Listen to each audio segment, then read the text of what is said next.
Online classes में आप सभी का स्वागत है, हार्दिक अभिनंदन है। अब आप आगे की संधि दीर्घ संधि देखिए। देखने में तो बहुत ही सरल दिखाई दे रही है, लेकिन इसके विच्छेद करेंगे तो बहुत दिक्कत आएगी। मैं आपको पहले नियम बता रहा हूं और नियमों के बाद आपको विशेष बातें बताऊंगा। पहला है ए या आ के बाद ए या आ हो तो आ होगा। दूसरा है ई या ई के बाद ई या ई हो तो ई होगा। तीसरा ऊ या ऊ के बाद ऊ या ऊ हो तो ऊ होगा। और चौथा है री के बाद री हो तो विकल्प से री होगा। तो ये चार बातें हैं। पहले हम पढ़ रहे थे कि ए या आ, पहला जो भाग है यहां ए या आ ही आ रहा था, आगे असमान स्वर था, लेकिन यहां समान स्वर है, बराबर। दूसरा है ई या ई के बाद ई या ई हो तो ई होगा। अगला है ऊ या ऊ के बाद ऊ या ऊ हो तो ऊ होगा, और री के बाद री हो तो री होगा। लेकिन हम ए कहां करें और आ कहां करें? ई ऊ और ऊ। देखने में ये संधि सरल है, टुकड़े यदि हमें दे दिए तो हम आराम से कर सकते हैं, लेकिन संयुक्त पर दे दिया, उसके टुकड़े करने हैं तो बड़ी दिक्कत है। और चार उदाहरण हमें दे दिए, तो जैसे मैं आपके प्रश्न दे रहा हूं, सही विकल्प होगा। नंबर 1 मुक्ता प्लस में अवली। नंबर 2 मुक्ता प्लस में अवली। नंबर 3 मुक्त प्लस में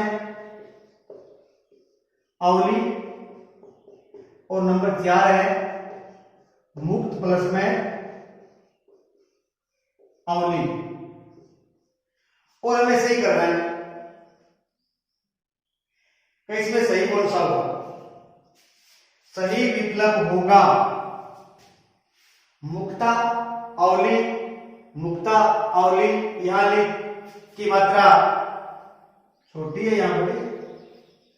यहां मुक्त है, यहां भी मुक्त है, तो सही कौन सा होगा? आपको शायद ये ध्यान आ रहा होगा कि मुक्त प्लस अवली,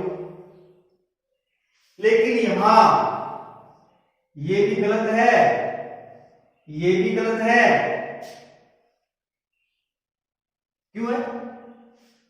मुक्तावली शब्द क्या है हमारा? मुक्तावली। मुक्तावली मोतियों की माला, मोतियों की लड़ी। तो मुक्त मानी मोती नहीं होता है, ध्यान रखिए कि मुक्त का अर्थ मोती नहीं होता है।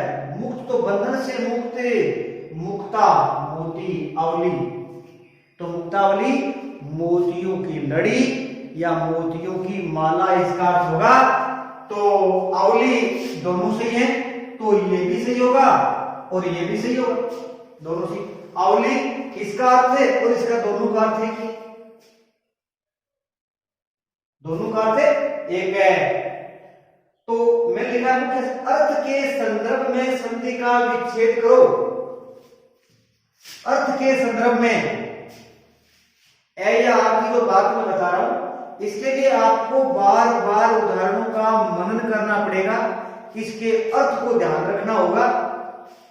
तो अर्थ के संदर्भ में संधि का विच्छेद करो, सबसे महत्वपूर्ण बात है, सबसे महत्वपूर्ण बात है कि अर्थ के संदर्भ में संधि विच्छेद करो। तो यहां अर्थ के संदर्भ में मुक्तावली और यहां कुछ जगह जैसे मुक्ता आहार, मुक्ता प्लस में आहार, यदि मैं इसके 4 बना दूं तो मुक्ताहार मुक्त प्लस में आहार सही, या मुक्त मानी मोती, आहार मानी भोजन होता है, तो यह मोतियों का भोजन नहीं होगा, मोतियों का भोजन नहीं होगा। तो यहां क्या है? संधि कार्य नहीं होगा, संधि कार्य नहीं होगा। क्या होगा? संयोग। क्या होगा? संयोग। मुक्ताहार, जैसे मुक्ताहार, स्वर्णहार, रजतहार, पुष्पहार, ये जो शब्द हैं, ये शब्द है क्या? ये इनमें संधि हार प्रत्यय लगा, हार लगा हुआ इसमें। तो मोतियों का हार, सोने का हार है, आहार हार नहीं, स्वर्णहार। तो यहां क्या होगा? क्या संधि नहीं, संयोग होगा। क्या होगा? संयोग। संधि कार्य इन शब्दों में संधि कार्य नहीं होगा। ये शब्द है वो बड़ी क्लास के लिए थे, तो आप इनको ध्यान में न दें। ये मैं यहां से हटा देता हूं, मैंने केवल समझाने के लिए बातें यहां लिखी थी। क्या अर्थ के संदर्भ में ही संधि का विच्छेद होगा। उस जगह यदि अर्थ का अनर्थ हो रहा है तो वहां संधि कार्य न होकर के वहां पर होगा संयोग। एक होता है संधि और एक होता है संयोग। संधि या संयोग, इनमें से जहां संधि कार्य नहीं होगा, यदि वहां शब्द विग्रह बन रहा है तो वहां पर संयोग होगा।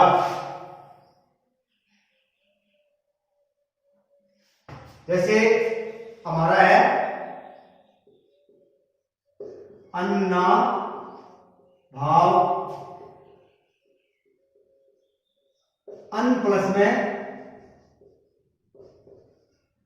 अभाव, ए प्लस में ए बराबर आ, तो क्या हुआ? ए ना भाव, अन्ना भाव होगा। अन्न का अभाव, अन्न की कमी।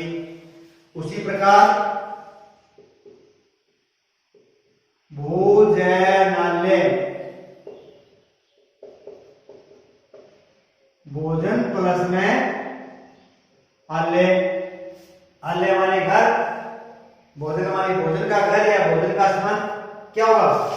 भोजनालय, भोजनालय। विद्यार्थी,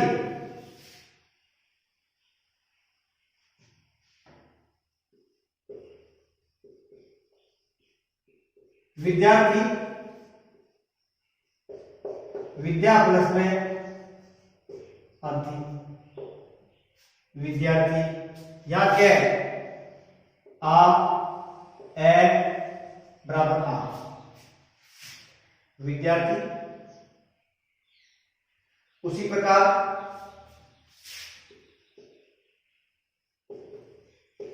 परीक्षा, परी प्लस में इच्छा, परी प्लस इच्छा। यहां ई है, यहां ई है और होगा ई, तो परीक्षा। और एक होता है परीक्षा। क्या अंतर है इनमें? ये तो परीक्षा होगी, ये परीक्षा। टीचर देखिए, एक छोटी मात्रा लगने पर अर्थ का अनर्थ हो गया है। तो आप संधि का ध्यान रखिए। आगे देखिए, भानुदय, भानुदय, भानु प्लस में उदय, उ बराबर बड़ा उ, तो क्या होगा? भानु दे, भानु दे।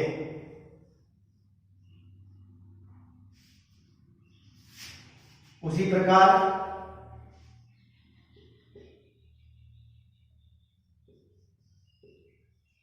प्रतीक्षा, प्रति क्या है? उपसर्ग,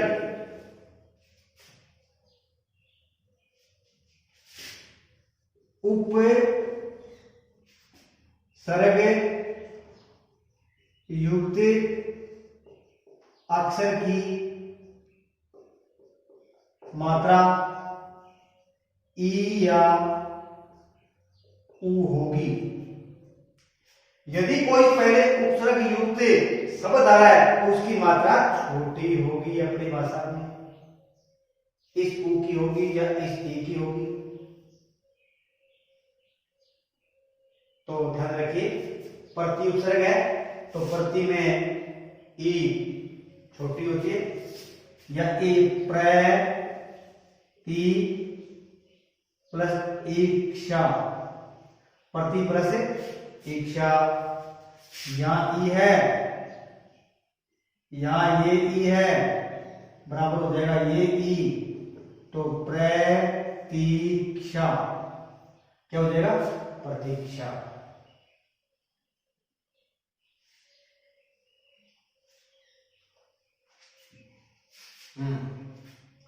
आप विद्यालय है, जैसे वधूत्सव है, वधु,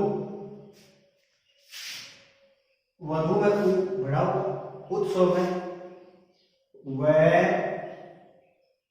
धू ते सब, तो वै धू प्लस में उ ते सब। यहाँ उ बराबर उ, तो ये बनेगा वै धू ते सब, वधूत्सव। तो विच्छेद करते समय आप अर्थ का ध्यान रखें।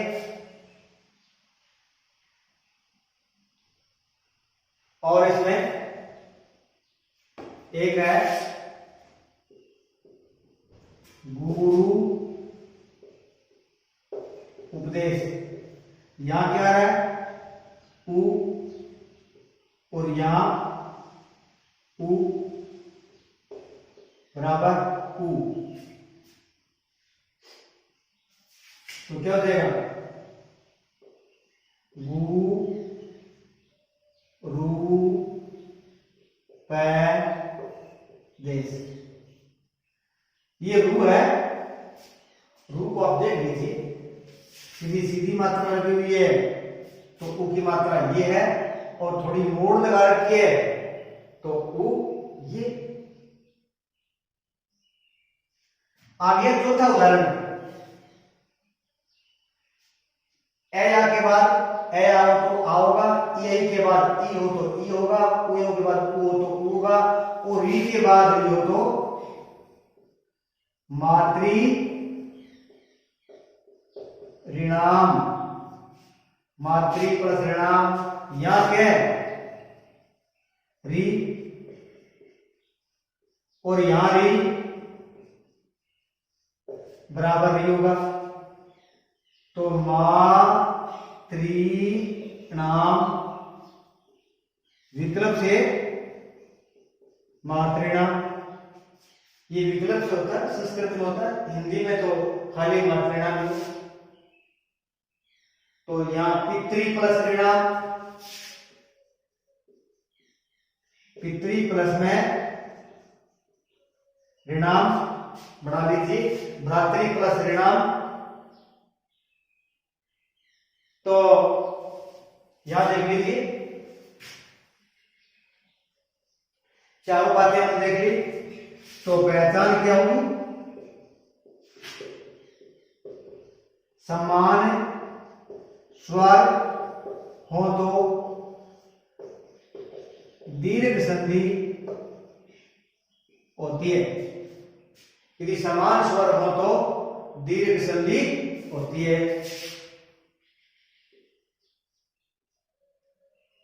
समान एक है, अर्थ के संदर्भ में संधि का विच्छेद करो, और समान स्वर हो तो दीर्घ संधि होती है। तो दीर्घ संधि के बहुत उदाहरण है, पुस्तकालय है, वाचनालय है, शिवालय है, ये उदाहरण जो सारे मैंने इसके टुकड़े नहीं बताए, तो आप जो शेष बचे हैं उनका करना।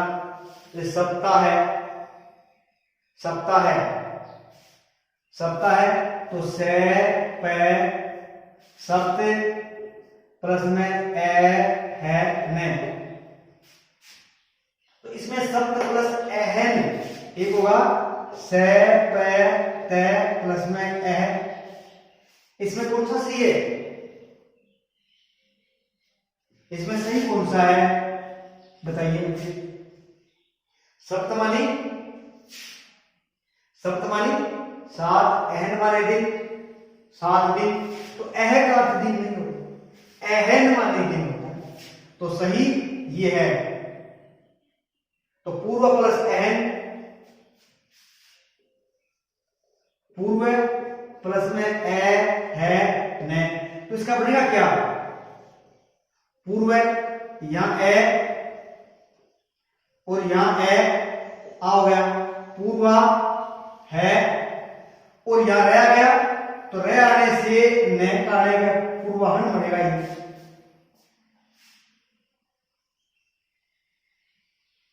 पूर्वाहन बनेगा, इसमें 2 संधि हो गई, एक व्यंजन संधि हो गई और एक स्वर संधि हो गई। रे